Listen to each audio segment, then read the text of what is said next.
La bomba la sgancia il vice premier e numero uno di Forza Italia Antonio Tajani in mattinata. 2 mandati sono sufficienti perché non servono incrostazioni di potere. Non è una questione di volontà popolare, anche Hitler e Mussolini avevano vinto le elezioni.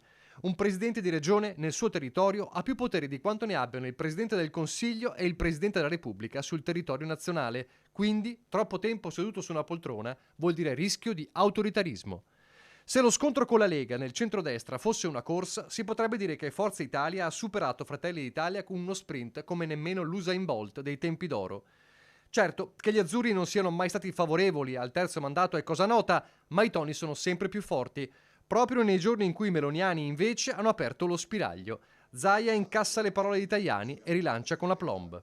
Io immagino che non sia proprio così, dopodiché ognuno la pensa come vuole, nel senso che poi il consenso popolare, lo diceva Rousseau, nel contratto sociale il popolo ti dà la delega e quando non lo rappresenti più ti toglie la delega. Non è che il numero dei mandati ti legittima subito ad andare a governare, devi sempre andare alle elezioni. E ci sono posizioni di contrarietà di un partito rispetto a una proposta di un altro e viceversa, accade sempre così, poi troveranno una soluzione se decidono di trovarla, se decidono di non trovarla non verranno sbloccati i mandati e poi ognuno prenderà le proprie decisioni. Meno morbido il capogruppo del Carroccio a Ferrofini che parla di parole stonate da parte di Tajani.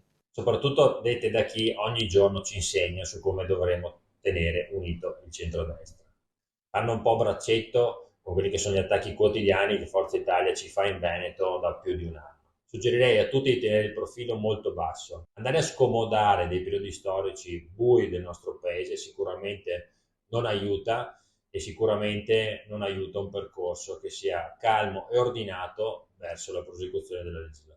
In ballo c'è l'ipotesi di uno slittamento delle elezioni alla primavera 2026, per il PD un fatto gravissimo. Si è superato il limite della licenza. Ancora una volta il centrodestra, a pochi mesi dalle elezioni regionali, tenta di riaprire in questa discussione e lo fa calpestando la dignità delle istituzioni, lo fa per interessi di parte, lo fa per le liti che ci sono al proprio interno, quando è del tutto chiaro che la Corte Costituzionale ha stabilito che c'è un limite dei mandati e che non si possono certo spostare le elezioni per volontà di una parte politica. E poi ci sono loro, i meloniani del Veneto, che hanno sempre puntato alla guida regionale e che ora si trovano paradossalmente ad essere spettatori di quanto i loro vertici romani stanno decidendo.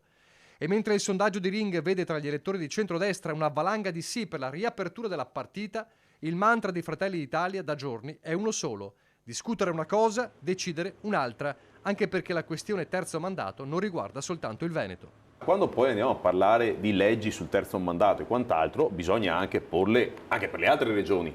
E quindi io mi chiedo, ma il Parlamento che domani mattina dovrà legiferare in fretta e furia, perché adesso credo poco ai decreti fatti così dal giorno alla notte, ma il Parlamento che va a legiferare, una serie di coalizioni che però hanno ognuna di queste una partita aperta sui propri candidati.